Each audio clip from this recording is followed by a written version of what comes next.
भास्करराव लय भराभरा ओरकायला लागला. अरे मी आज का आकडेवारी नाही काय नाही काय नाही. हो आता निघू कमी. सन्माननीय अध्यक्ष महोदय, राज्यपालांच्या अभिभाषणाला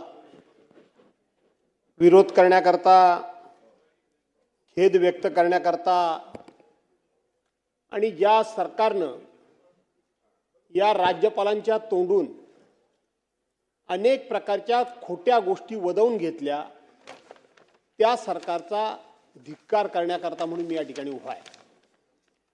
अध्यक्ष महोदय, गेली अनेक वर्षांपासून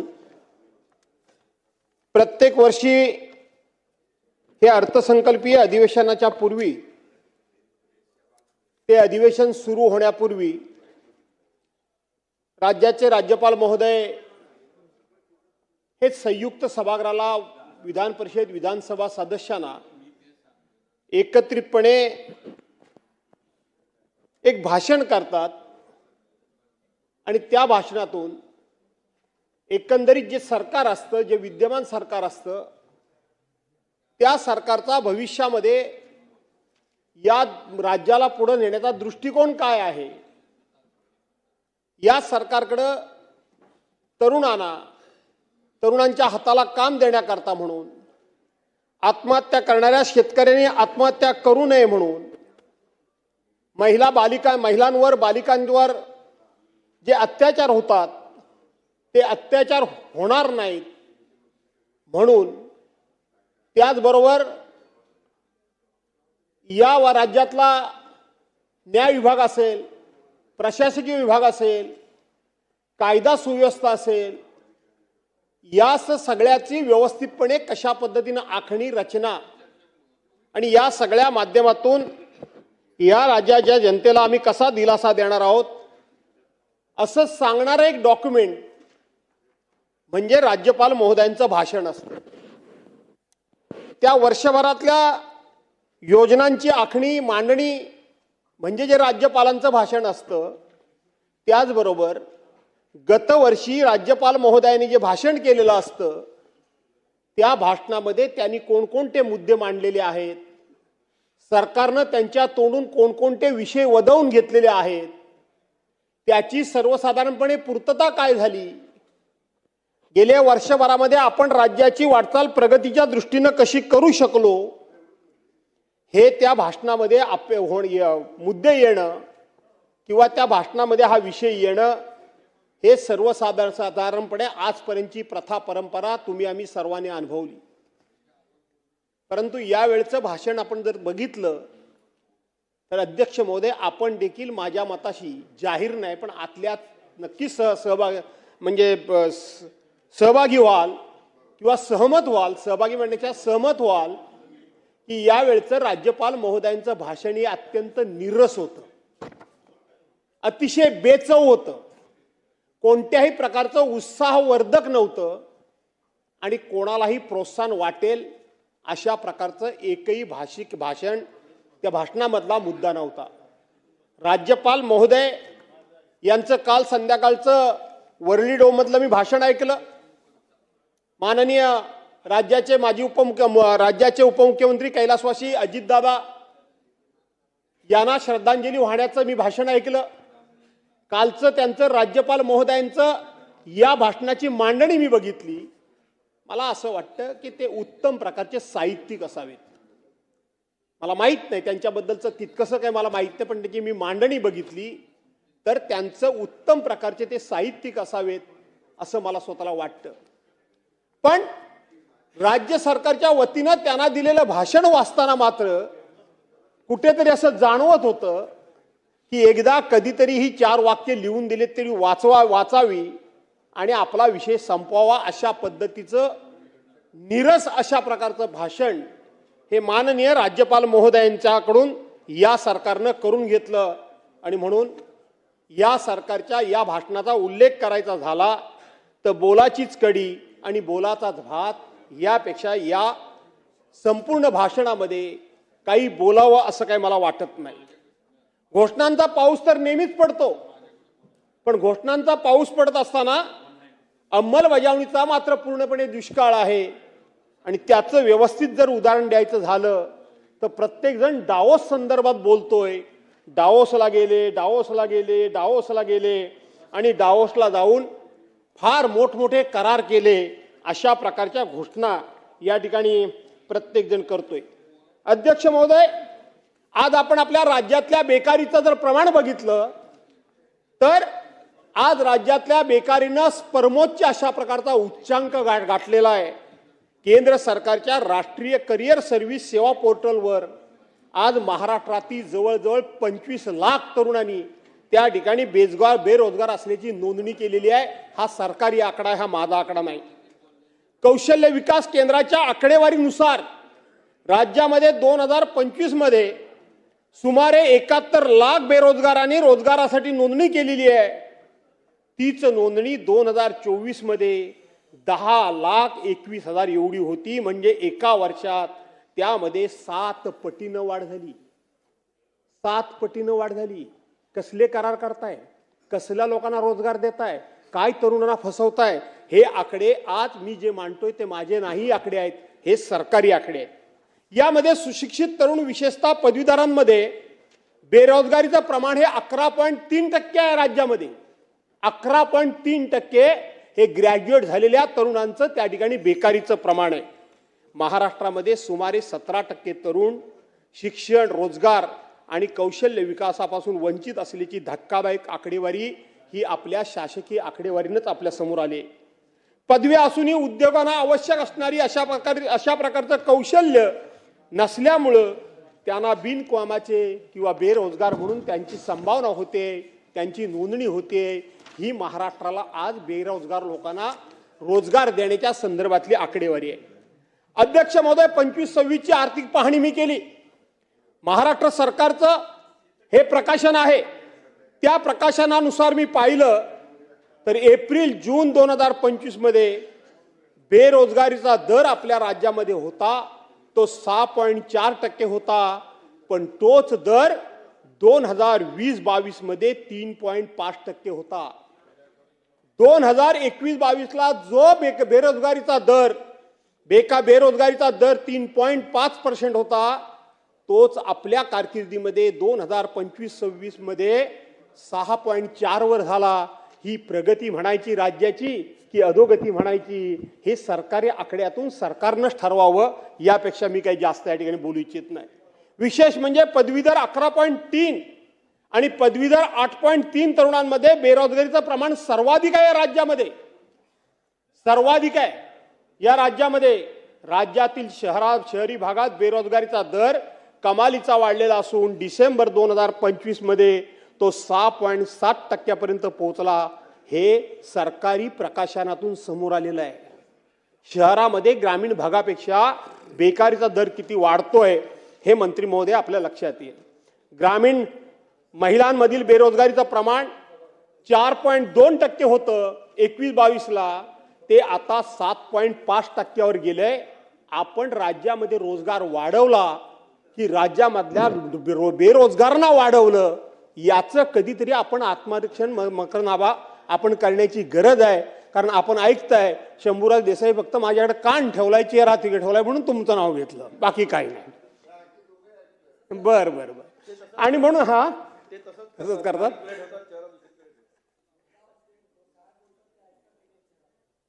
तरुण ग्रामीण महिलांमध्ये हे सांगितलं, राज्यात मोठ्या प्रमाणात गुंतवणूक आणल्याचा आणि उद्योगधंदे वाढवल्याचा दावा केला जातो. मग रोजगार का वाढतायत याचं कधीतरी उत्तर देणं तुम्हाला या महाराष्ट्राच्या जनतेला भाग आहे. 2014 साली याच देशाच्या नेतृत्वानं सांगितलं होतं की पर इयर प्रत्येक वर्षाला देशातल्या 2 कोटी तरुणांना आम्ही रोजगार देऊ असं सांगितलं होतं. आज 12 वर्ष झाली, 24 कोटी लोकांना रोजगार मिळाला असेल आपण गृहीत धरू. पण आपण फुशारक्या काय मारतोय की 80% लोकांना आम्ही 2 किलो तांदूळ आणि 3 किलो धान्य देतोय मोफत, म्हणून ही बेकारी वाढली की कमी झाली याचा विचार आपण केला पाहिजे. ही बेकारी वाढणारच आहे, याचं कारण आपणच आहोत. कारण टाटा एअरबस सारखा प्रकल्प वेदांता फॉक्सकॉन सारखा प्रकल्प, शॅफ्रॉन प्रकल्प, बल्क ड्रग पार्क, पाणबुडी प्रकल्प, असे मोठमोठे चांगले प्रकल्प या राज्यामध्ये आलेले आपल्या कर्तृत्वानं आणि कोणाला तरी जी हुजूर करावं लागतं म्हणून हे प्रकल्प आपण परराज्यामध्ये घालवले. विशेष करून हे गुजरातमध्ये प्रकल्प आपण घालवले आणि बेकारी आपण वाढवून घेतले असं म्हटलं तर वाईट ठरलं असं मला वाटत नाही. काय झालं? बेरोजगारीवर मात करण्यासाठी राज्य सरकारनं मुख्यमंत्री युवा प्रशिक्षण योजना, महाराष्ट्र स्टार्टअप आणि नाविन्यता धोरण 2025, महिला समृद्धी योजना, मुख्यमंत्री फेलोशिप प्रोग्राम अशा काही योजना राबवण्यास सुरुवात केली. अध्यक्ष महोदय, या योजनांचं आज काय भवितव्य आहे? या योजनांचं आज काय अस्तित्व आहे? या योजना आता मंत्री महोदय, मगाचपासून इथे दादा होते तर मी म्हणत होतो दादा ऐकतायत, आता तुम्ही तिघे जरा ऐका तरी. देणार काहीच नाही तुम्ही आम्हाला, पण किमान ऐकल्याचं समाधान ऐका. ते तुमच्या इच्छेच्या विरोधात असलं तरी ऐकावंच लागणार आहे. 3 वक्त्यांची भाषणं आम्ही इथे शांतपणे ऐकली, काही बोललो नाही, बोलून काय फायदा नाही. आमचं ऐका जरा प्लीज, तेवढं काही करू नका. मी त्रास तुम्हाला देत नाही काहीतरी करा म्हणून, पण ऐका. आणि म्हणून आपण ह्या सगळ्या योजना काढल्या. आज त्या योजनांची परिस्थिती काय आहे? नवीन घोषणा करता, रोज मोठ्या जाहिराती करता, प्रत्येक गोष्टीची इव्हेंट मॅनेजमेंट करता, अशा पद्धतीच्या घोषणा करता, अख्ख्या राज्यामध्ये अशा प्रकारचं वातावरण निर्मिती करता की ह्या जगामध्ये कुठं कधीच काही घडलं नाही ते सगळं आम्ही घडवतोय. अशा प्रकारच्या योजनांचा इव्हेंट मॅनेजमेंट, इव्हेंट करण्याचं काम तुम्ही करता. विधानसभेच्या निवडणुकीमध्ये 2024 मध्ये मुख्यमंत्री युवा कार्य प्रशिक्षण योजना म्हणजे लाडका भाऊ तुम्ही आणलात. 10 लाख तरुणांना रोजगार देण्याची तुम्ही त्यावेळेला घोषणा केलीत. त्यापैकी 1,34,000 तरुणांना सरकारी आस्थापनामध्ये 11 महिन्याकरता म्हणून तुम्ही घेतलं. तुमची भाषणं माझ्याकडे आहेत, सरकारची अधिकृत जबाबदार मंत्र्यांच्या क्लिप्स माझ्याकडे आहेत की काळजी करू नका, हे 11 महिने संपले असले तरी आम्ही तुम्हाला कायमचं सरकारी सेवेमध्ये घेऊ म्हणून सांगितलं. आज ती सगळी मुलं वणवण करतायत. खूप मोठ्या अपेक्षेनं त्यांनी तुमच्यावर विश्वास ठेवला आणि तुमचा प्रचार केला आणि कुटुंबाला सांगितलं की आमचं भवितव्य उद्याचं उज्ज्वल आहे आणि म्हणून तुम्ही या सरकारला निवडून द्या, अशा पद्धतीचं त्या ठिकाणी तुमच्या वतीनं सांगितलं. पण आपलं लाडका भाऊ, लाडकी बहीण, लाडका मेवणा, लाडकी मेवणी, लाडकी कोण आणखी मैत्रीण मित्र काही नव्हतं. आपल्याला फक्त लाडकं होतं, ती फक्त खुर्ची होती संजय, बाकी काही नव्हतं. फक्त खुर्ची होती. खुर्ची मिळाली, लाडका भाऊ पण गेला आणि बहीण पण गेली. अध्यक्ष महोदय, आपण आता नेहमी सांगतो, आजच्या पण भाषणामध्ये आपण आहे की आम्ही $1 ट्रिलियन अर्थव्यवस्था आम्ही करणार आहोत. 2030 पर्यंत $1 ट्रिलियन आम्ही या ठिकाणी इकॉनॉमी करतोय, आमचा अर्थसंकल्प करतोय, आमची आर्थिक स्थिती आम्ही एवढी मजबूत करतोय. $1 ट्रिलियन किती लाख कोटी रुपये लागतात, तेव्हा $1 ट्रिलियन तयार होतो किंवा $1 ट्रिलियन करता किती इंडियन रुपये, किती लाख, किती कोटी रुपये लागतात, ह्याचा कधीतरी एकदा गणित कुणी मांडलंय का? कोणला विचारू? शंभूराजांना. ते काय भलतच सांगतील, तेवढं माझ्या डोक्याच्या वरून जाईल म्हणून त्यांना मी त्रास देत नाही. शंभूराज तुम्हाला त्रास द्यायला सांगतात, पण मी तुम्हाला त्रास देणार नाही. $1 ट्रिलियन करता किती लाख कोटी लागतात, त्याचा कधीतरी कुणीतरी विचार केलाय का? 1 ट्रिलियन तयार करण्याकरता आपण 2030 पर्यंत करतोय. आपला वार्षिक अर्थसंकल्प किती रुपयाचा? आपला वार्षिक अर्थसंकल्प 7,50,00,000 दरम्यान आहे. आता या वेळेला वाढून किती वाढेल? 50 लाख रुपये वाढेल. 7,50,000 कोटीचा. मी काय म्हणालो? 7,50,000 कोटी रुपयाचा आपला वार्षिक अहवाल आहे. म्हणजे आपल्या राज्याचं एकंदरीत उत्पन्न हे 7,50,000 कोटीचं आहे. 2003 ला ते किती लाख कोटीपर्यंत गेलं पाहिजे म्हणजे 1 ट्रिलियन होईल. याचं कधीतरी कुणीतरी गणित मांडण्याची गरज आहे. मला व्हावेत 1 ट्रिलियन काय, 2 ट्रिलियन व्हा, 3 ट्रिलियनचे मालक व्हा. अरे मी पण त्या राज्याचाच नागरिक आहे, मला आनंद वाटेल पण याच गतीनं जर तुम्ही राज्याची या ठिकाणी जर इकॉनॉमी तुम्ही सस्टेनेबल करायला लागलात, मजबूत करायला लागलात, तर पुढच्या 25 वर्षात सुद्धा तुम्ही 1 ट्रिलियनचे मालक होणार नाही. हे तुम्हाला आज सांगतो, हे आज सांगतो. आणि म्हणून प्रत्येक वेळी हे मृगजल तयार करायचं. केंद्र सरकारनं 5 ट्रिलियन डॉलरची इकॉनॉमी आम्ही तयार करणार म्हणून सांगितल्याबरोबर आपला 39% त्याच्यामध्ये वाटा असल्यामुळं आम्ही 1 ट्रिलियन डॉलरची तयारी करतोय. 2030 ते सांगतोय ना, म्हणूनच त्यांना सांगितलं 1 ट्रिलियनला. आणि म्हणून कधी होणार ते उगाच लोकांना फसवण्याचं काम करू नका. मी आता गप्पा मारता त्या बंद करा. हे सरकार फक्त आणि फक्त MOU सरकार झालेलं आहे. फक्त MOU सरकार. तुमच्याकडे कुठल्याही प्रकारचा ऍक्शन नाही, ऍक्शन प्लॅन नाही. काय तेच 1 लाख करोड. पण ते आपण कशाला बोला असं आहे ना.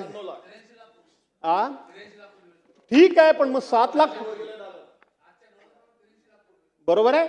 मग 7,50,000 कोटीचं आपलं बजेट. पुढे काय किती वर्ष जातील काय लोकांना काय वाटत.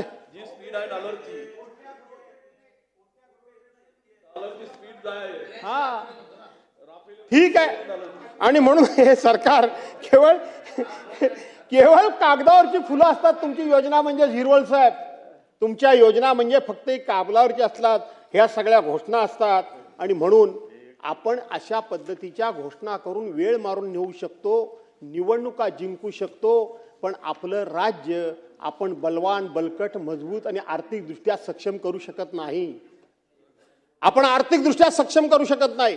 आणि म्हणून राज्यपाल महोदयांच्या तोंडी कुठलंही खोटं वाक्य घालायचं, राज्यपाल महोदयांच्या तोंडी कुठलं तरी एखादं लिखाण लिहून द्यायचं आणि ते राज्यपाल महोदयांनी त्या ठिकाणी भाषणाच्या रूपानं तुमच्या आणि माझ्या समोर मांडायचं. मी त्याला विरोधी पक्षाचा आहे म्हणून मी विरोधात बोलायचं, तुम्ही सत्ताधारी पक्षामध्ये आहात म्हणून त्याचं वाटेल तेवढं समर्थन करायचं. पण यातून आपण आपली प्रगती किती केली याचा एकदा कधीतरी लेखाजोखा मांडण्याची गरज आहे. रोज तुम्ही डावतचा या ठिकाणी उल्लेख करता, मला काही वाईट वाटायचं कारण नाही.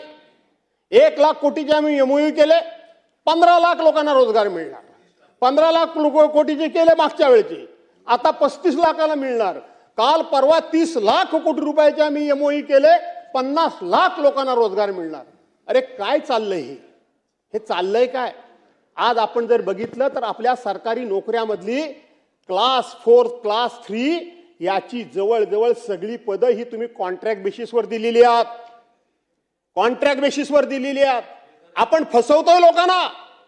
एका बाजूला मराठा समाजाला सांगायचं की आर्थिक दुर्बल या नावाखाली तुम्हाला आम्ही सरकारी नोकऱ्यांमध्ये कोटा देऊ, दुसऱ्या बाजूला ओबीसीला सांगायचं की तुमच्या आम्ही कोट्याला धक्का लागू देणार नाही, आणि तिसऱ्या बाजूला ही पद्धत अस्तित्वात ठेवायची नाहीत. बसा भांडत तुम्ही डोकी फोडत. आमचं सरकार आणलं की काम झालं. प्रगतीच्या दृष्टीने विचार करण्याच्या ऐवजी फक्त भावनिक मुद्दे, जातीपातीचे मुद्दे, धार्मिक मुद्दे पुढं करून त्याच्यातच लोकांना गुंतवून आणि गुंगवून ठेवायचं, हा एक नवीन फंडा देशामध्ये आणि राज्यामध्ये खूप मोठ्या प्रमाणामध्ये सुरू झाला आहे. याला कुठेतरी तुम्ही आम्ही सर्वांनी मिळून आळा घालण्याची गरज आहे. याला कुठेतरी तुम्ही मी आणि आम्ही मिळून ते थांबवण्याची गरज आहे. ज्या ठिकाणी धार्मिक विषय असेल, प्रथेचा परंपरेचा विषय असेल, संस्काराचा असेल, संस्कृतीचा असेल, सणासोमवारांचा असेल, नाहीतर आणखीन खूप जातीपातीचा असेल, तो त्या ठिकाणी ठेवला पाहिजे. पण राज्याच्या उन्नती करता, प्रगती करता हे विषय पुढे काढून ज्या पद्धतीनं तुम्हा आम्हाला गुंतवून ठेवण्याचं काम सुरू झालंय त्यातून आपण कुठेतरी बाहेर पडलं पाहिजे. अशा प्रकारची माझी तुम्हाला विनंती आहे. अध्यक्ष महोदय, 2023 मधलं भाषण माझ्या हातामध्ये आहे. तुमचं 2023 मधलं भाषण तुमच्या हातामध्ये आहे. काय सांगितलं तुम्ही त्या भाषणामध्ये? 2023ला स्वातंत्र्याच्या अमृत महोत्सव निमित्तानं 75,000 नोकर भरतीचं आश्वासन आम्ही देत आहोत. मला तुम्ही जर करेक्ट केलं तर मला खूप आनंद वाटेल. माझी जर चूक काढली तर मी समाधान मानेन. सांगा त्या 75,000 कोटी रुपये, 75,000 कोटी लोकांना शासकीय नोकऱ्या स्वातंत्र्याच्या अमृत महोत्सवी वर्षाच्या निमित्तानं देण्याची तुम्ही घोषणा केलीत. किती तरुणांना तुम्ही त्या नोकऱ्या दिल्यात? किती जणांच्या तुम्ही त्या संदर्भामध्ये परीक्षा घेतल्यात? किती जणांचे त्या संदर्भामध्ये तुम्ही इंटरव्ह्यू घेतलात? किती जणांना तुम्ही त्या ठिकाणी अपॉइंटमेंट लेटर दिलं? एकदा कधीतरी हे सभागृहाला जाणून घेण्याचा सभागृहाचा बांधवांनो भगिनींनो हक्क आहे. कारण ह्या सगळ्या घोषणा सभागृहामध्ये झालेल्या आहेत. या सगळ्या घोषणा सभागृहामध्ये झालेल्या आहेत. सांगा की याच ठिकाणी कॉन्ट्रॅक्ट पद्धतीनं ज्याचा मी उल्लेख केला त्या कॉन्ट्रॅक्ट पद्धतीनं यातल्या किती नोकऱ्या घेतलेल्या आहेत आणि प्रत्यक्षपणे अमृत महोत्सवी स्वातंत्र्य दिनाच्या अमृत महोत्सवी वर्षानिमित्तानं तुम्ही घोषणा केली. घोषणा इतक्या आकर्षक करता, घोषणा इतक्या अशा प्रकारच्या सुंदर करता, तुम्हाला ते कौशल्य लाभलेलं आहे. रोज सकाळ संध्याकाळ वर्तमानपत्र बघा, टीव्ही बघा, सोशल मीडिया घ्या, ते तुमचे सारखे असे काहीतरी ते कागद घेतलेले फोटो आणि जाहिराती. नुसतं जाहिरातबाजीवर हे सगळं चालत नाही. जाहिरातींवर तुमची स्वतःच्या बद्दलची लोकांची मतं वाढतात, परंतु लोकांच्या पत्रामध्ये काय पडतं याचा विचार एकदा कधीतरी करण्याची गरज आहे. मी हे गेल्या वर्षाच्या भाषणातलं सगळं सांगतोय. अध्यक्ष महोदय, आज आपल्या राज्यामध्ये आपण जर बघितलं तर मला सांगितलं पाहिजे, आपण मगाचपासून त्या सगळ्याच्या सौर ऊर्जे संदर्भामध्ये खूप मोठ्या प्रमाणात आपण बोलत होतो. काय झालं सौर ऊर्जेचं पंपाचं? काय आहे घोषणा? मागेल त्याला शेततळ, एक घोषणा होती. तसं मागेल त्याला सौर ऊर्जा पंप, मागेल त्याला. जरा आकडेवारी काढायला सांगा. त्याच्याकरता जी आपला हिस्सा रक्कम भरावी लागते ना, हिश्श्याची रक्कम भरावी लागते, ती हिश्श्याची रक्कम एवढे 1000 कोटी रुपये झालेले आहेत आणि लोकांचे पंप मात्र वेळेवर बसत नाही आहेत. आपलं कौतुक झालं, त्याबद्दल मला आनंद आहे. आपलं गिनीज वर्ल्ड बुकमध्ये तुमचं नाव गेलं याचा मला आनंद आहे. पण वस्तुस्थितीपासून आपण कोसोमैल दूर आहोत. अनेकांनी, लाखो लोकांनी, करोडो लोकांनी हे पंप मागितलेले आहेत. आपण तेवढा सप्लाय करू शकत नाही, पण त्यांच्याकडून मात्र त्यांच्या हिश्श्याची रक्कम आपल्या ताब्यात घेऊन आपण मात्र गब्बर झालो आहोत आणि ते पैसे आपण वापरतो आहोत. काय झालं 1 रुपयाच्या पीक विमा योजनेचं? 1 रुपयामध्ये आम्ही शेतकऱ्यांना पीक विमा योजना देतोय, 1 रुपयामध्ये देतोय, 1 रुपयामध्ये देतोय. अख्खा शेतकरी खुश झाला आणि आम्ही देखील फार मोठा आपली पाठ आपल्या हाताने बडवून घेतली. 1 रुपया पीक योजना आज सरकारनंच बंद केली. आम्ही विरोधक म्हणून बोलत नाही, अण्णा सरकारनंच बंद का बंद केली? एवढी जर चांगली योजना होती, एवढी जर लोकप्रिय योजना होती, तर तुम्ही ही योजना बंद का केलीत? पण त्या 1 रुपयाच्या नावाखाली 12,000 कोटी रुपये तुम्ही जमवलेत. 12,000 कोटी रुपये, आणि शेतकऱ्याला 12 रुपये सुद्धा मिळाले नाहीत. शेतकऱ्याला 12 रुपये सुद्धा मिळाले नाहीत. ते 12,000 कोटी रुपये मात्र त्या विमा कंपन्यांच्या, दलालांच्या आणि विमा कंपन्यांच्या खिशामध्ये गेले. शेतकऱ्याच्या वाट्याला मात्र काहीच आलं नाही. आणि मग ते काही आलं नाही, त्याच्यानंतर सरकारने घोषणा केली. काय घोषणा केली सरकारनं? किती लोकांना फसवणार तुम्ही? सरकारनं त्या विमा योजनेच्या पोटी इथं सांगितलं, म्हणजे महत्वाकांक्षी योजनेमध्ये अधिवेशनमध्ये माननीय मुख्यमंत्री महोदय यांनी घोषणा केली आणि त्या अनुषंगानं मंत्रिमंडळाच्या बैठकीमध्ये ठराव झाला, आम्ही शेतकऱ्यांकरता कृषी समृद्धी योजनेला मान्यता देत आहोत. कृषी समृद्धी योजना आम्ही मान्यता देत आहोत आणि त्याच्यामध्ये 6,000 कोटी रुपये आम्ही शेतकऱ्यांना वाटणार म्हणून सांगणार. बरं झालं तुम्ही आलात मामा. तुमच्यामध्ये हिम्मत मला सांगा की 6,000 कोटीचा प्रस्ताव तुमचा मंत्रिमंडळासमोर गेला होता की नाही? आणि 6,000 कोटीच्या प्रस्तावाकरता तुम्ही मंत्री महोदय म्हणून माननीय मुख्यमंत्री महोदयांना पत्र पाठवलं होतं की नाही? आणि याच्या उपर पाठवलं. प्रामाणिक मंत्री एकतरी आहे आणि म्हणून याच्या उपर त्यातला तुम्ही 1 रुपया तरी बजेटमध्ये तरतूद तुमची झाली का? गेल्या सप्लिमेंटरी बजेटमध्ये ती तरतूद होणार होती, पण ती झाली नाही. शेतकऱ्याला काही मिळालं नाही. तुम्ही बोट पुढची दाखवून काय उपयोग होणार नाही. घोषणा कधी केली? बघ, घोषणा कधी झाली? आकर्षक घोषणा करायच्या आणि लोकांना सरळ सरळ फसवायचं. या योजनेतलं तुम्ही काय सांगितलं? या योजनेतली नमूद 3ही ट्रिगर रद्द करताना बचतीचे पैसे शेतकऱ्यांना कृषी समृद्धी योजनेतून देण्यात येतील असे वेळोवेळी माननीय मुख्यमंत्री महोदयांनी सांगितलं. आम्ही 3ही ट्रिगर बंद करतोय आणि त्याचे पैसे आम्ही शेतकऱ्यांना देतोय. 1 रुपया सुद्धा तुम्ही शेतकऱ्यांना दिलात नाही. 1 रुपया. शेतकऱ्यांना किती फसवणार तुम्ही? लोकांना कसं फसवणार तुम्ही? आणि म्हणून 1 रुपया सुद्धा तुम्ही दिलात नाही. या संदर्भातलं पत्र माझ्या हातामध्ये आहे. अध्यक्ष महोदय, मागच्या वेळेला काय म्हटले होते, आता काय म्हणतायत? तो दिला नाही तर नाही. आता जून महिन्यामध्ये आम्ही शेतकऱ्यांची कर्जमाफी करू, विचार करू. बरोबर आहे. हा मुहूर्त कुठला काढलात? जून महिन्यामध्ये काय घडवणार आहात? काय घडवणार काय आहेत? कारण प्रत्येक वेळी अशा पद्धतीची कुठली तरी योजना राबवायची वेळ आली, त्या योजनेचा लाभ सर्वसामान्य माणसाला देण्याची वेळ आली की तुम्ही काहीतरी नवीन फंडा काढता, लोकांचं लक्ष दुसरीकडे वळवता. मग कधी टिपू सुलतान असेल, नाही तर आणखीन कोण असेल, ज्याचा संबंध काय इथं या गोष्टींचा, ज्या गोष्टींचा. हो बा, माफ करा, मी त्यावर जात नाहीये, मी फक्त इथंच जातोय, मी कुठं जात नाहीये बाबा. आणि म्हणून मला एवढंच म्हणायचं आहे की मला एवढंच म्हणायचं आहे की आपण शेवटी हा जून महिन्याचा मुहूर्त कुठून काढला मामा, म्हणजे मंत्री महोदय, आपण हा कुठून काढला जून महिन्याचा मुहूर्त? काय आहे जून महिन्यामध्ये? का आता का नाही देत? अहो, तुमच्या केंद्र सरकारमध्ये कृषी मंत्र्यांनी उत्तर दिलंय. गेल्या वेळेला अवकाळी पाऊस पडला, तुम्ही फिरलेले मी माझ्या डोळ्यानं बघितलंय. त्यातल्या त्यात मराठवाडा अख्खा धोपून निघाला, खरडून निघाला, त्यांच्या जमिनी नापीक झाल्या. तुमचा प्रस्तावच नोव्हेंबर महिन्यात गेला नव्हता. हे अधिवेशनामध्ये केंद्रीय कृषी मंत्र्यांनी सांगितलं की महाराष्ट्र सरकारचा प्रस्ताव अजून आमच्याकडे आलेला नाही.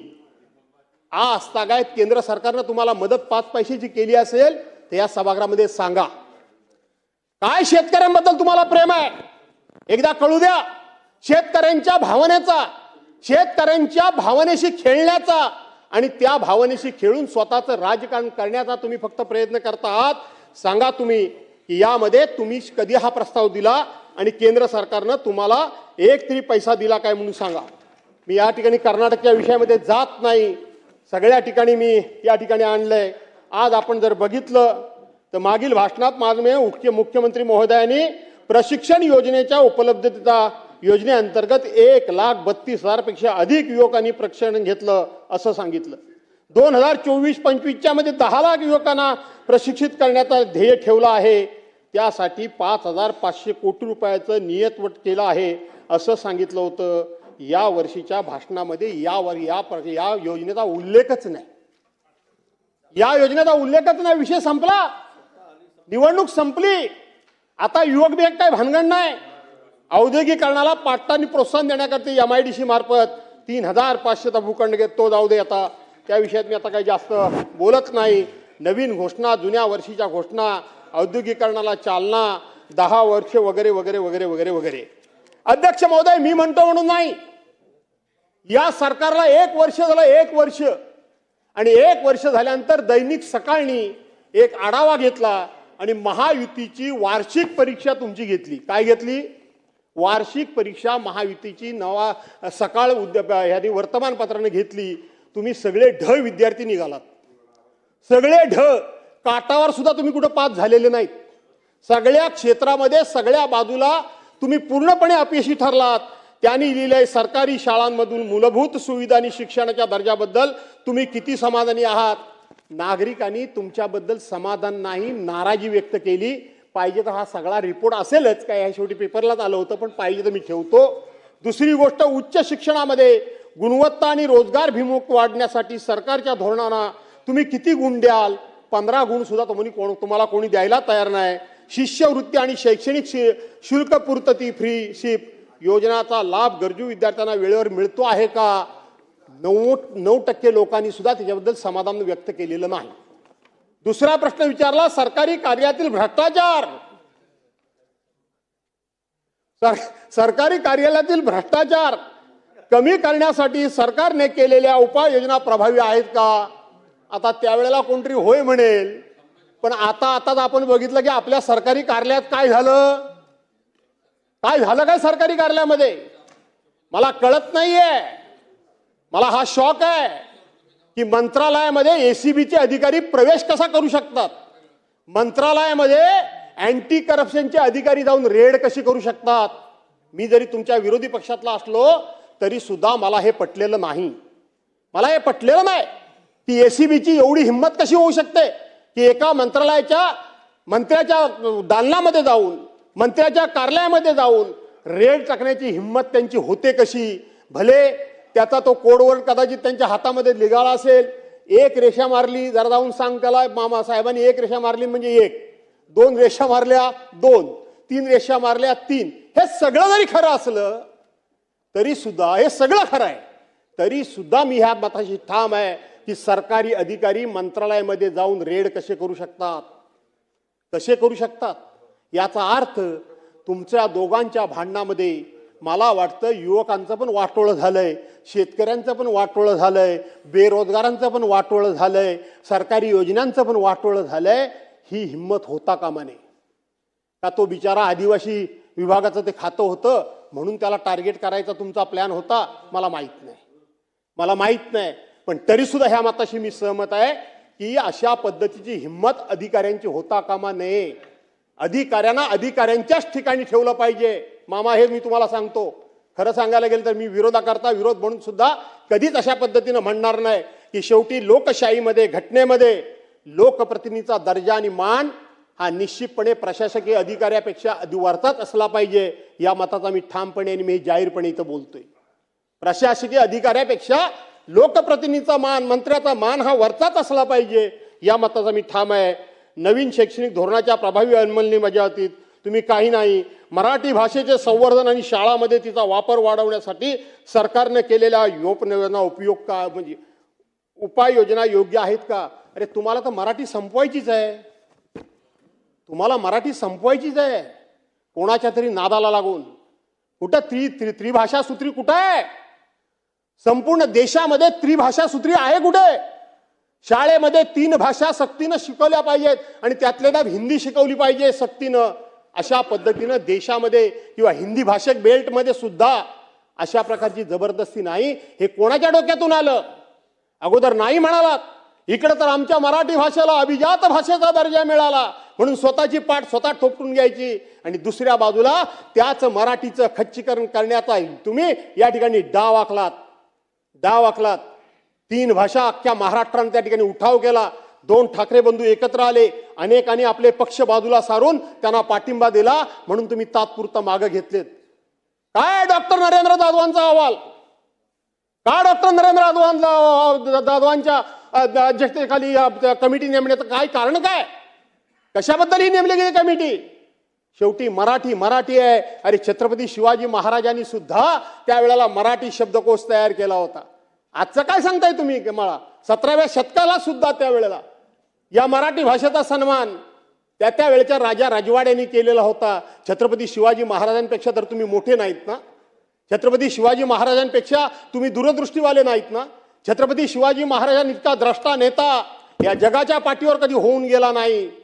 त्याच्यापेक्षा तर तुम्ही मोठे नाहीत ना? त्याच्यापेक्षा तुम्ही मोठे नाहीत ना? कशा करता ही जबरदस्तीची भाषा करताय? कशा करता जबरदस्ती भाषा करताय? आणि कोण तरी येऊन बाहेरून सांगतो की मुंबई फक्त ही मराठींची नाही, अनेक भाषांची मुंबई आहे आणि तुम्ही मानाखाली घालून ऐकता. हे स्वर्गीय बाळासाहेबांचं धोरण होतं? हा स्वर्गीय बाळासाहेबांचा विचार होता?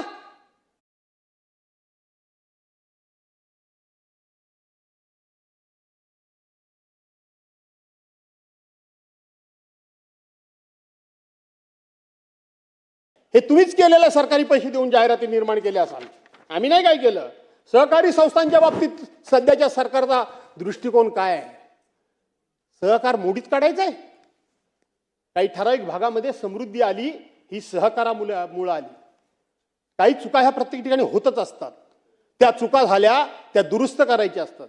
चूक झाली तर ती पुन्हा होणार नाही याची काळजी घ्यायची असते. पण अख्खा सहकारच मोडीत काढायचा आहे, अख्खा सहकारच मोडीत काढायचा आहे. वास्तविक सहकारानं अनेक भागामध्ये समृद्धी निर्माण केली. प्रत्येक वेळी आम्ही पश्चिम महाराष्ट्रातल्या लोकांच्यावर टीका करतो, आरोप करतो. सगळंच काही सरकारी पैशातून पश्चिम महाराष्ट्रातल्या लोकांनी उन्नती केली नाही, प्रगती केली नाही. स्वतः संशोधनामध्ये, स्वतः नवीन त्या ठिकाणी प्रयोग, स्वतः अभ्यासक्रम, असे अनेक प्रकारचे त्यांनी नवनवीन प्रयोग सुद्धा केले आणि स्वतःच्या पायावर उभं राहण्याचं काम हे पश्चिम महाराष्ट्रातल्या लोकांनी केलं.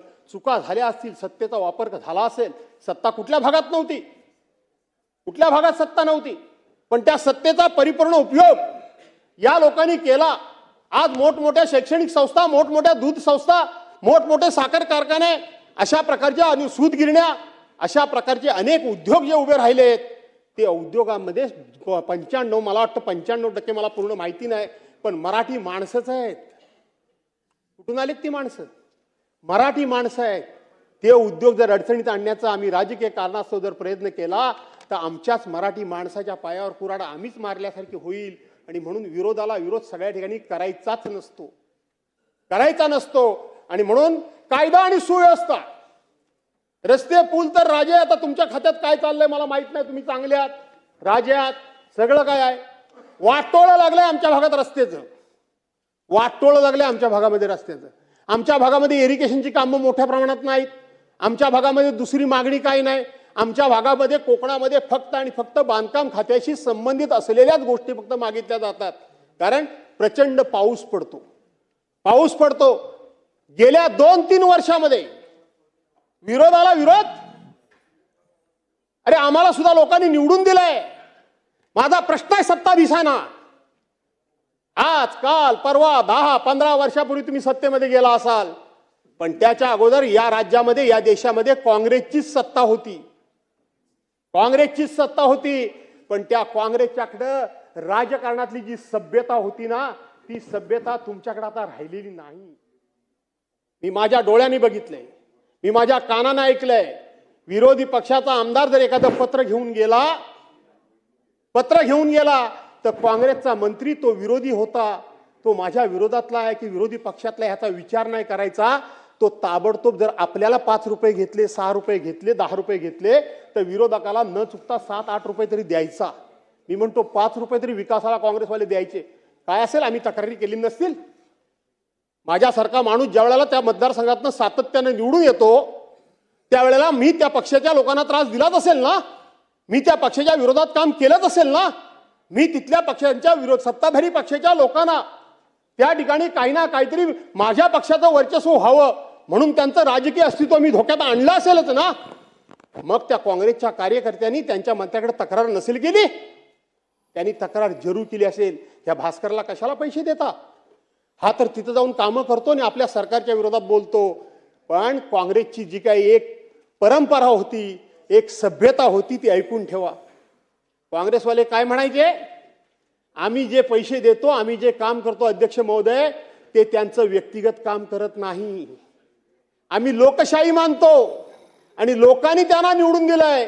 याचा अर्थ तो विरोधी पक्षाचा असला तरी त्याचा लोकांनी निवडून दिल्यामुळं आम्ही जे काम करतो ते लोकांचं करतो. ही सभ्यता आज महाराष्ट्राच्या राजकारणातून लोप पावली.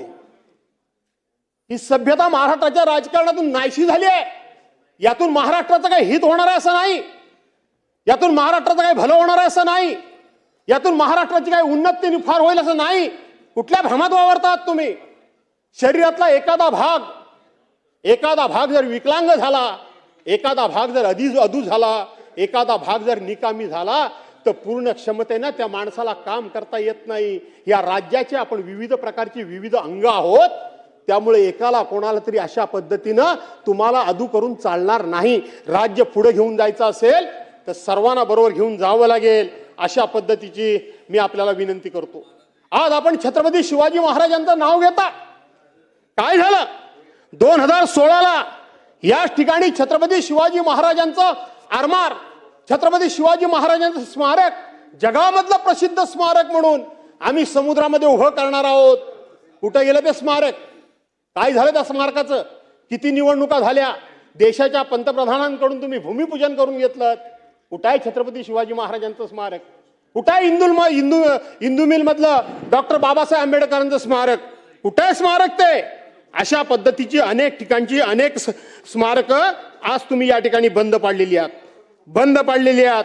आणि म्हणून नुसत्या फुशारक्याने फक्त मोठेपणा मारून या ठिकाणी प्रश्न सुटणार नाही आणि राज्याची या ठिकाणी प्रगती होणार नाही. आणि म्हणून राज्याची प्रगती जर करायची असेल तर सर्वांना या ठिकाणी बरोबर घेऊन चाला. अशा प्रकारची विनंती करतो तुम्हाला. तुम्ही सातत्यानं सांगत होतात उद्धव बाळासाहेब ठाकरेंच्या वेळेचं अनेक त्यांनी योजनांना काहीतरी त्यावेळेला स्टे दिला होता. परिस्थिती तशी होती, कोरोनाचं संकट होतं आणि त्यामुळं त्यांनी काही योजनांना स्टे दिला म्हणून त्यांना स्थगिती सरकार तुम्ही म्हणत होता. आज मला तुम्हाला सांगायचं आहे की तुमच्याच कारकिर्दीमध्ये किती योजनांना तुम्ही या ठिकाणी स्थगिती दिलेली आहात ते सगळी माहिती मी या ठिकाणी आणलेली आहे. थोड्या वेळानं ती माझ्या हाताला लागली की मी नक्की तुम्हाला सांगेन. काय आज मराठी शाळांची अवस्था आहे? मराठी शाळांची अवस्था काय आहे? 800 शाळा, 850 शाळा आज बंद होण्याच्या मार्गावर आहेत. कुठे गेला राईट टू एज्युकेशनचा ऍक्ट? कुठे गेला? कुठे गेला राईट टू एज्युकेशन? शिक्षणात यांच्या जमिनी, शाळांच्या जमिनी कोणाला तरी खाजगी माणसाला एकत्रितपणे शाळा चालवायला द्यायचा विचार आहे. संपूर्ण महाराष्ट्रातले डेपो, एसटी डेपोच्या जागा कोणाला तरी विकसित करण्याकरता द्यायच्या आहेत. संपूर्ण एसटी डेपो हे शहराच्या मध्यवर्ती भागामध्ये आहेत. शाळा विकसित करण्याकरता डेपो विकसित करण्याचं नाव घ्यायचं आणि कोणाच्या तरी नावानं या सरकारी जमिनी कुठल्या तरी व्यापाऱ्याला देण्याचा घाट हे सरकार घालतंय. आणि म्हणून हे सरकार राज्य बुडवायला निघालेलं आहे की राज्य तारायला निघालेलं आहे, याचा विचार एकदा तुम्ही आम्ही सर्वांनी एकत्रित बसून करण्याची गरज आहे. एकत्रितपणे बसून करण्याची गरज आहे. आणि म्हणून बांधवांनो, भगिनीनो, अनेक मुद्द्यांवर बोलता येईल. आज महाराष्ट्रामध्ये, देशात बघितलं तर महाराष्ट्राचा देशात सलग भ्रष्टाचारामध्ये सलग पहिला नंबर आहे महाराष्ट्राचा. ही सगळी सरकारी प्रकाशन आहेत. माझा वैयक्तिक आरोप नाहीये आणि म्हणून मी आरोप पण करतोय की सलग 4थ्या वर्षी भ्रष्टाचारामध्ये या ठिकाणी महाराष्ट्राचा पहिला अव्वल नंबर लागलाय. संपूर्ण प्रकरणामध्ये देशात सलग 4थ्या वर्षी अव्वल स्थानावर असून लाचखोरीचे गंभीर परिणाम समोर आले. लाचलुचपत प्रतिबंधक विभागानं 888 लाचखोर अधिकारी कर्मचाऱ्यांना अटक केली, ज्यामध्ये सर्वाधिक गुन्हे हे नाशिकमध्ये नोंदले गेलेत. 172 पोलीस ऑफिसर त्यांना पकडलंय. महसूल विभागातले, नगर विकास विभागातले अशा पद्धतीच्या भ्रष्टाचाराशी संबंधित असलेली 682 गुन्हे एका वर्षात दाखल झालेले आहेत. यामध्ये नाशिक विभाग हा 138, पुणे 124, छत्रपती संभाजीनगर 109, ठाणे 83, अमरावती 73 या विभागांचा आणि मुंबई सह कोकण 39 या यादीत क्रमांक लागतो. 2025 मध्ये राज्यात 988 संशयित तब्बल 3,54,49,695 रुपयाची लाच स्वीकारत असताना अधिकारी सापडलेले आहेत. अधिकारी सापडले आहेत. वर्ग 2 चे 124 अधिकारी 81,90,000 आणि 950 रुपये. वर्ग 3 चे 474 अधिकारी 1,07,09,295 रुपये आणि वर्ग 4 च्या 40 कर्मचाऱ्यांनी 4,70,900 रुपयाचा त्या ठिकाणी एसीबीने, अँटी करप्शन ब्युरोने त्यांना पकडण्याचं काम केलेलं आहे. महाराष्ट्रातली ही प्रकरणं तर सरळच आहेत. 2021ला 715, 2022ला 688, 2023ला 763 आणि 2024ला 752 प्रकरणं या ठिकाणी आपल्या सर्वांना तिथं दिसत आहेत. आज आपण बघितलं तर महाराष्ट्रामध्ये शेतकरी आत्महत्यांचं भयावह असं वास्तव आहे. राष्ट्रीय गुन्हे ब्युरो NCRBने त्यांच्या ऑक्टोबर 2025च्या अहवालात म्हटलंय की देशात 2023-24 मध्ये 10,786 शेतकरी शेतमजुरांनी आत्महत्या केल्या देशामध्ये. त्यापैकी सर्वाधिक 6,669 म्हणजेच 38.5% हे महाराष्ट्रातले शेतकरी आहेत. सरकार हे महाराष्ट्रातले शेतकरी आहेत. कर्नाटकमधले 22.5% आहेत आणि त्यानंतर तामिळनाडू वगैरे. महाराष्ट्रात सर्वाधिक 6,669 शेतकरी आत्महत्येची नोंद झाली असून 4,150 शेतकरी आणि 2,519 मजुरांनी आत्महत्या केली, ज्याच्यामध्ये 250 महिला आहेत. 250 महिला आहेत. महाराष्ट्राचा नंबर 1 ला लागतो. नंतर कर्नाटक, आंध्र प्रदेश, मध्य प्रदेश, तामिळनाडूमध्ये त्यानंतरच्या आत्महत्या झालेल्या आहेत. पण या देशामध्ये काही राज्य अशी आहेत की एकही शेतकरी आत्महत्या करत नाही. अशी देखील काही या ठिकाणी मग पश्चिम बंगाल आहे, ज्या बंगालबद्दल सकाळ संध्याकाळ आम्ही रान उठवत असतो. त्या पश्चिम बंगालमध्ये एकही आत्महत्या होत नाही. ओरिसामध्ये होत नाही, झारखंडमध्ये होत नाही, हिमाचल प्रदेशमध्ये होत नाही, अरुणाचल प्रदेशमध्ये होत नाही. आणि आपल्या शेजारचं राज्य गोवा, मणिपूर, मिझोराम, नागालँड, त्रिपुरा, चंदीगड, दिल्ली, लक्षद्वीप या राज्याची एकही शेतकऱ्यांना आत्महत्या केल्याची नोंद नाही. एकही आत्महत्या केल्याची नोंद नाही. आणि म्हणून आपल्याला सगळ्यातून जर बाहेर काढायचं असेल तर फक्त घोषणांच्या हवेचे बुडबुडे काढून आणि घोषणांचा या ठिकाणी सुकाळ दाखवून आणि अंमलबजावणीचा दुकाळ दाखवून काहीही पदरात पडणार नाही, काहीही पदरात पडणार नाही. तू काय केलंस, मी काय केलं, पहिल्या वक्त्याला कितीही बोलू द्यायचं असं बीएससी मध्ये ठरलंय. मी बसतो तसं काय नाही, 5 मिनिटात बसतो, पण ठरलंय. 44 मिनिटं झाली, हा? 44 मिनिटं झाली. नाही, पण त्याला काय, मी अध्यक्ष महोदय मी बसतो नाही असं नाही, मी खूप बोललो, परंतु तिथे बीएससी मध्ये असं ठरलंय की पहिला जो वक्ता असेल या पक्षाकडचा, आपण बोला ना. ओके ओके ठीक आहे. आणि म्हणून या ठिकाणी 5 वाजेपर्यंतच आहे आजचं. का नाही, नंतर प्रस्ताव आहे 293चा. उद्या परत हा आहे दुसरा दिवस. नाही, पण मी पुरं करतो. मी काय उद्या पुन्हा नको, कारण मग ते बरं दिसत नाही. एक 2-4 मिनिटं इकडे तिकडे झाली तर समजून घ्या. आपण ऑनलाईन राहू, राजे तुम्ही ऐकायला बसणार? बसले हो हो. हा, आणि म्हणून शेतकऱ्यांचं आत्महत्येचं प्रमाण किती मोठ्या प्रमाणात आहे याचा विचार आपण करण्याची गरज आहे. आपण काय सांगत होतो, तुझ्या काळात किती झालं, माझ्या काळात किती झालं, ह्याच्या काळात किती झालं, त्याच्या काळात किती झालं, हे असं एकमेकाकडे त्याच्या काळात झालं म्हणून माझ्या काळात झालंच पाहिजे का? त्याच्या कारकिर्दीत एखादी गोष्ट चुकीची झाली ती योग्य होती का असं जर आपण म्हणणार असू तर माझ्या कारकिर्दीमध्ये व्हायला पाहिजे, पण ते चुकीचं होतं आणि माझ्या कारकिर्दीत जे घडतंय ते योग्य होतं असं म्हणून यातून मार्ग निघणार नाही, यातून मार्ग निघणार नाही. आणि म्हणून यातून जर मार्ग काढायचा असेल तर मला असं वाटतं की सरकारनं मदत तर करायला पाहिजे. सरकार मदत तर करतंय, पण मला असं वाटतं आता कुठेतरी इथं समाज प्रबोधनाची गरज आहे. समाज प्रबोधनाची गरज आहे. मदत तर करूच, पण मदत करत असताना सुद्धा जगामध्ये अशा कितीतरी घटना घडतायत, कितीतरी अशी लोक आहेत, कितीतरी अशी माणसं आहेत, व्यवसाय करणारे लोक असतील, ट्रक व्यवसाय करणारे लोक असतील, गाडी चालवणारा ड्रायव्हर असेल, गाडीवर काम करणारा क्लीनर असेल, शाळेमध्ये शिकवणारा मास्तराबरोबर शिपाई असेल, हे लोकांच्यावर संकट नाही आहेत का? यांच्यावर काय आपत्ती येत नाही का? यांच्या संसारामध्ये काय अडचणी नाही आहेत का? प्रत्येकाला काही ना काय अडचणी आहेतच. आणि म्हणून आता कुठंतरी त्या माणसांचं आपण प्रबोधन करण्याची गरज आहे, त्यांना सांगण्याची गरज आहे की परिस्थितीबरोबर आपण संघर्ष करू, परिस्थितीचा आपण सामना करू, आलेल्या संकटाला तोंड देऊ, परंतु आत्महत्या बाबानुरे करू नका. आत्महत्या हा या सगळ्यावरचा उपाय नाही. बहुसंख्य पुरुष लोकच आत्महत्या करतायत, महिला बिचाऱ्या मागे राहतायत. आणि मग त्या आत्महत्याची कारणं काय असतात? मुलीचं रखडलेलं लग्न, बँकेचं थकलेलं कर्ज, नैसर्गिक आपत्ती. या विदर्भ आणि मराठवाड्याच्या वाट्याला तर आयुष्यभरती नैसर्गिक आपत्ती हात धुवूनच पाठीमागे लागलेली आहे. काही ना काय पीक जेव्हा चांगलं येतं तेव्हा एखादी आपत्ती येते. आता तयार होणार पीक सगळं काय ना काय आपत्ती त्यांच्या पाठीमागे लागलेलीच आहे आपत्ती पाठीमागे. पण मला तुम्हाला तरी सुद्धा सांगायचं आहे की ह्या सगळ्यावरचा उपाय आत्महत्या नाही. या सगळ्यावरचा आत्महत्या उपाय नाही. बुलढाण्यामध्ये घाटाच्या खालीनी घाटाच्या वर असे 2 भाग उल्लेख केला जातो. एकदा मी बुलढाण्याला गेलो, एवढी मोठी निवेदनं सर्वांनी दिली.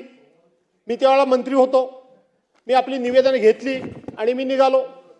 ते म्हणले नाही तुम्ही काहीतरी बोललं पाहिजे. मी म्हटलं बा मी काय बोलणार नाही. एक तर माझा स्वभाव आहे तो थोडासा रोखठोक आहे. खोटं आयुष्यात कधी मला बोललेलं आवडत नाही आणि उगाच कोणाची तरी भलावण करायची आणि कोणाला बरं वाटेल असं बोलायचं आणि खरं टाळायचं हे माझ्या रक्तात नाही. त्यामुळे मी काय बोलेन हे तुम्हाला आवडणार नाही. मी भाषण केलं. मी त्यांना सांगितलं की तुमच्यापेक्षा सुद्धा माझा कोकण गरीब आहे. तुम्हाला असं माझ्या अंगावरच्या कपड्यावरून तुम्ही जाऊ नका की माझ्या कोकणामध्ये सगळं अलबेलं आहे, गरीब आहे. अनेक प्रसंग येतात, भूकंप येतो, नदीला पूर येतो, आमच्याकडे जमीन जागा नाही, आमच्याकडे कधी ना कधी सायक्लॉन होतं, भयान वादळ येतं, काय काय वाटेल ते होतं. पण कोणीही 2021चा पूर तुम्हाला माहिती आहे, चिपळून पाण्याखाली गेलं होतं, सगळं झाडून काही शिल्लक राहिलं नव्हतं. गेल्या 150-200 वर्षात कधी पूर आला नव्हता तेवढा आला. दुसऱ्या दिवशी सगळे उठले. काय करायचं, देवाची कृपा, नशिबात होतं ते घडलं म्हणून साफसूफ करायला सुरुवात केली. मी त्यांना 2-3 उदाहरणं सांगितली. मला वाटलं तर लोक मला मारतीलच, हा मोठा शाणा आलाय मला शिकवायला. मी घाट चढून गेलो नाही. हेलिकॉप्टर होतं, पवार साहेबांनी मला हेलिकॉप्टरच दिलं होतं तेव्हा पाठोपाठ ते लोक आले. मी म्हटलं बहुतेक काहीतरी तर राडा आहेच. ते म्हटले नाही नाही नाही आमच्याकडे बैठक झाली, कुणीतरी येऊन आम्हाला हे प्रबोधन करून सांगितलं पाहिजे, आमची कोणतरी हिंमत वाढवली पाहिजे. आमच्या दुःखावर फुंकर घालण्याच्या ऐवजी आमच्या दुःखावरच सातत्यानं दुःख, तर आमचं दुःख बद्दल फार मोठं असं कणव असल्यासारखं बोलण्यापेक्षा मला असं वाटतं ह्या आत्महत्या म्हणजे किळसवाण आहे. पुरुषानं आत्महत्या केल्यानंतर त्या महिलेच्या वाट्याला, महिलेच्या गळ्यामध्ये त्या मुलीचं लग्न पडत नाही का? त्या बाईनं काय करावं? तुम्ही पुरुषांनी आत्महत्या करता म्हटल्यानंतर त्या बाईनं काय करावं? त्या मुलीचं लग्न कार्य तिनं कसं करावं? तिनं बँकेचं कर्ज कसं फेडावं? आणि म्हणून त्याला सांगावं लागेल की हे सगळं करून सरकार तर तुझ्या पाठीशी आहे, तुझ्या पाठीशी आहे, पण आत्महत्या हा शेवटचा उपाय आहे. बाबा रे, हात जोडतो तुला मी, तू आत्महत्या करू नकोस. आत्महत्येकरता आता सरकारने मदत केली, निसर्ग कायम त्या बिचाऱ्यांच्यावर कोपलेलाच आहे, आम्ही काही म्हटलं तरी, पण त्यांचं आत्मबल वाढवण्याची गरज आहे आणि म्हणून ते आपण करावं. अशा प्रकारची मी आपल्याला विनंती करतो. मी 2-3 गोष्टी या ठिकाणी शोधत होतो की तुम्ही एक तर कागद हातामध्ये घेऊन आयुष्यामध्ये पहिल्यांदा बोलायला मला जमतंय, मला कागद घेऊन बोलायला जमतच नाही, पण मी शोधत होतो की तुमच्या कारकिर्दीमध्ये तुम्ही किती किती किती किती योजना बंद केल्यात, त्या सगळ्या मी शोधत होतो. निवडणुकीकरता फक्त योजना कशा चालू केल्यात, झुणका भाकर केंद्र असेल, काय काय काय काय भरपूर ती योजना असेल, त्या सगळ्या योजना तुम्ही कशा बंद केल्यात घ्या. तुम्ही त्यावेळेला उद्धव उपयोग फक्त मतं मिळवण्याकरता केलीत, आता ती बाजूला टाकलेत मोदी साहेबांना. नमो शेततळे अभियान योजना कुठे गेली ती योजना? नमो शेततळे योजना, नमो गरीब मागासवर्गीय सन्मान योजना, नमो का नको आता काय म्हणायची वेळ आली. नमो गरीब मागासवर्गीय सन्मान योजना, नमो ग्राम सचिवालय योजना, नमो आदिवासी स्मार्ट शाळा योजना, नमो दिव्यांग शक्ती योजना, नमो तीर्थस्थळ व गडकिल्ले संवर्धन योजना कुठे आहेत? मला वाटलं दाबा काय मला थांबवतात की काय. नाही, या नको, हे कुठे गेल्या ह्या योजना? या सगळ्या निवडणुकीकरता लोकांच्या समोर फंडे आणलेत, लोकांच्या भावनेनं हात घातलं, महिलांना सांगितलं 2100 रुपये देईन. अध्यक्ष महोदय, मी जबाबदारीनं सांगतो, आज राज्याच्या डोक्यावर 9,32,000 कोटी रुपये कर्ज आहे. किती आहे? तुम्ही सगळे लबाड आहात. तुम्ही आमच्या बहिणींच्या नावाने खापर बोडताय. बाकीच्यांची काय मतं असतील मला माहित नाही, पण माझं पहिल्या दिवसापासूनचं ठाम मत आहे की हा डोक्यावर कर्जाचा डोंगर झालाय, ह्या आमच्या लाडक्या बहिणींच्या मुळे नाही, लाडक्या बहिणींच्या मुळे नाही. आठवण करा, आज कैलासवासी दादा इथं हजर नाहीत. निवडणुकीच्या पूर्वी सप्लिमेंटरी बजेटमध्ये आपण 46,000 कोटी रुपयाची तरतूद केलेली होती. 46,000 कोटी रुपयाची सरकारने तरतूद केली होती. आज 46,000 कोटी रुपये तुम्हाला लागत नाहीयेत, 32 की 33,000 कोटी रुपये फक्त लागत आहेत. 2,53,00,000 महिलांना 1,500 रुपयाप्रमाणात तुम्ही त्या ठिकाणी निवडणुकीच्या अगोदर 1500 रुपये लाडक्या बहिणीच्या खात्यामध्ये टाकलेत. कुणी न मागता जबरदस्तीने टाकलेत.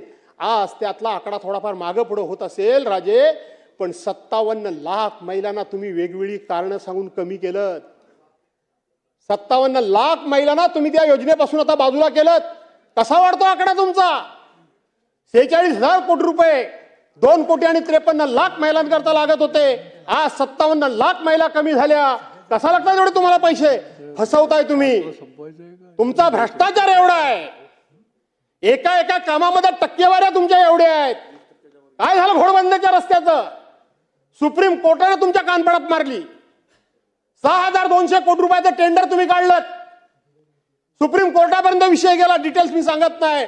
आणि तोच रस्ता 6,200 कोटी रुपयाचा रस्ता सुप्रीम कोर्टाने त्या ठिकाणी त्याचं इस्टिमेट वगैरे केलं, त्यावेळेला 3,000 कोटी रुपयाचा रस्ता झाला. ते एका योजनेमध्ये 3,200 कोटी रुपये तुम्ही भ्रष्टाचार केला. एका योजनेमध्ये अशा 1760 योजना तुम्ही त्या ठिकाणी केल्यात. अनेक प्रकारची टेंडर्स ही आता फक्त मंत्रालयातून निघतायत. माझ्या आयुष्यामध्ये मी कधीच कोणावर भ्रष्टाचाराचा आरोप केला नाही. मी धोरणावर बोलतो, मी योजनेवर बोलतो, पण आता तुम्ही त्या आमच्या बहिणींच्या नावाने खापर फोडत असाल तर आमच्यासारख्याला बोलावं लागणार आहे.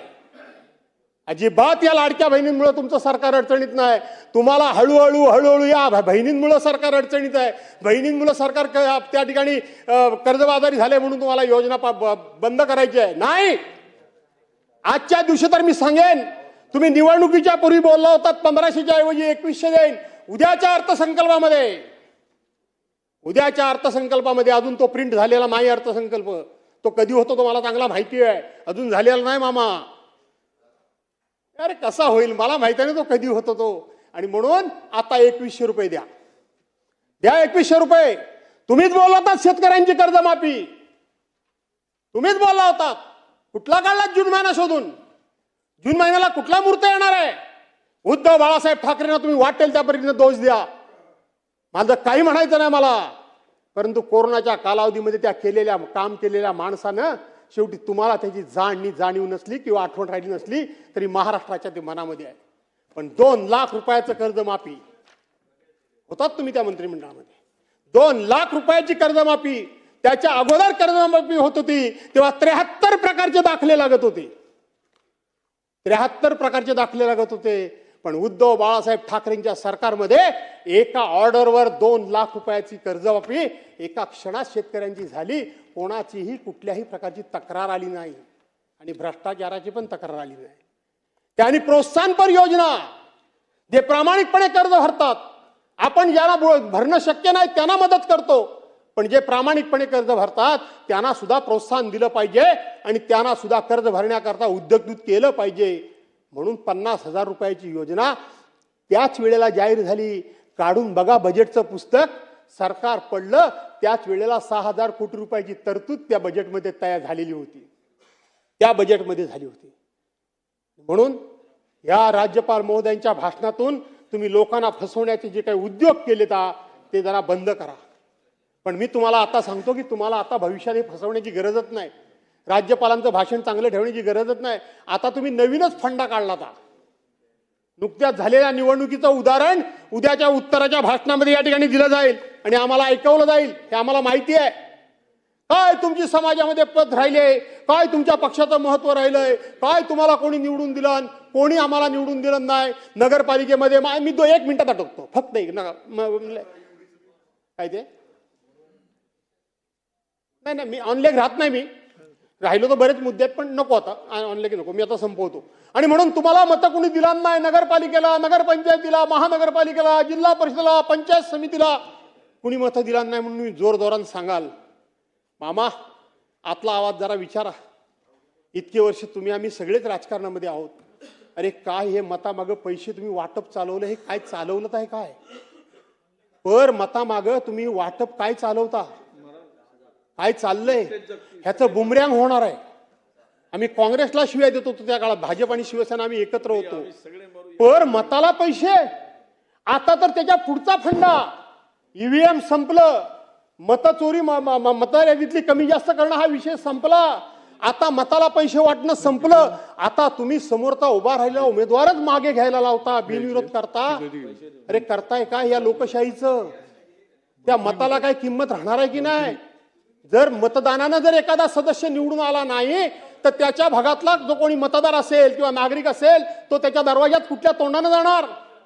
त्याला कुठल्या तोंडानं जा विचारणार की माझं तू काम केलंच नाही, मी तुला निवडून दिलाय, माझं मत दिलंय, माझ्या गावाचं काम केलंच नाही. तो सरळ सांगितलंय चल तुझं मत घेऊन मी काही निवडून नाही आलो. तो बिनविरोध आला ना. 1952 साली देशाच्या सार्वत्रिक निवडणुका झाल्या. 2026 पर्यंत फक्त 52 लोक बिनविरोध निवडून आले.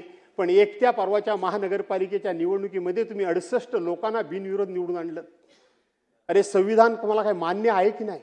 घटना तुम्हाला काय मान्य आहे की नाही? लोकशाही तुम्हाला काय मान्य आहे की नाही? डॉक्टर बाबासाहेब आंबेडकरांनी देशाचे राष्ट्रपती असतील नाही तर माननीय पंतप्रधान महोदय असतील, हे मतदान केंद्रावर जेव्हा जातात तेव्हा त्यांना सुद्धा एकच मत देण्याचा अधिकार आहे. आणि माझ्यासारखा तुमच्यासारखा सामान्य माणूस जेव्हा मतदान केंद्रावर जातो त्याला सुद्धा एकच मत देण्याचा अधिकार आहे. एवढं त्या मताचं मोल आणि महत्व डॉक्टर बाबासाहेब आंबेडकरांनी 74 वर्षापूर्वी ठरवून ठेवलेलं आहे. कुठल्या दिशेनं आम्ही राज्य घेऊन जातोय, कुठल्या दिशेनं आम्ही या ठिकाणी आमचा देश घेऊन जातोय. आणि म्हणून या ठिकाणी मी तुम्हाला एवढीच विनंती करतो की शेवटी हा लोकशाहीचं पावित्र्य जपा. शेवटी लोकमताचा आदर करा. तो सत्ताधारी आहे की विरोधी आहे, ते संख्येनं जास्त आहेत की मोठे आहेत, याचा विचार न करता लोकशाहीला विरोधक पण पाहिजे आणि सत्ताधारी पाहिजे. तरच ही लोकशाही सन्मान मार्गाने चालेल, योग्य दिशेनं चालेल. न पेक्षा एक चाक काढून ठेवलं तर नक्की दुसरं चाक हे तिरकत चालणार आहे, ते सरळ कधी जाणार नाहीये. आणि म्हणून आम्ही संख्येनं कमी आहोत, म्हणून आमची टिंगलटवाळी करण्यापेक्षा आमचा योग्य तो मान सन्मान राखा. आम्हाला लोकांनी निवडून दिलंय, आम्हाला तुम्ही एकही पैसा विकासाला देत नाही, याचा अर्थ तुम्हाला असं वाटतं की तुम्ही आमची जिरवताय. आमची काहीही जिरत नाही. नियतीच्या मनामध्ये असेल ते घडेल, पण तुम्ही त्या भागाचंच वाटोळं लावताय, त्या भागातल्या जनतेबरोबर तुम्ही अन्याय करताय. तो करू नका एवढीच विनंती करतो. राज्यपाल महोदयांच्या भाषणाला विरोध का केला ते सगळे मुद्दे सांगितलेत. इथं अनेक मुद्दे या ठिकाणी सांगण्यासारखे आहेत. राज्यातली कायदा आणि सुव्यवस्थेचं किती वाटोळं लागलंय, किती बेरोजगार झालाय, त्या संदर्भात सुद्धा मला बोलायचं होतं, पण मी ते आता न बोलता मला आपण खूप वेळ दिला अध्यक्ष महोदय, आणि सभागृहाने सुद्धा मी जे जे बोललो ते पिन ड्रॉप सायलेंट ऐकून घेतलं, त्याबद्दल आपल्या सर्वांना धन्यवाद देतो आणि राज्यपालांच्या या भाषणाचा विरोध करतो. राज्यपालांना तुम्ही सगळं खोटं बोलायला लावलं म्हणून तुमचा निषेध करतो, आणि तुमच्या नादाला लागून राज्यपाल खोटे बोलले म्हणून त्यांच्याबद्दल खेद व्यक्त करतो. थांबतो. जय हिंद, जय महाराष्ट्र. नाही, आता आपण राज्यपालांच्या चर्चा आता संपवतोय. 5 वाजेपर्यंत होतं, आपण जास्ती दिलेली आहे. आता 293चा सुरू करायचं आहे. उद्या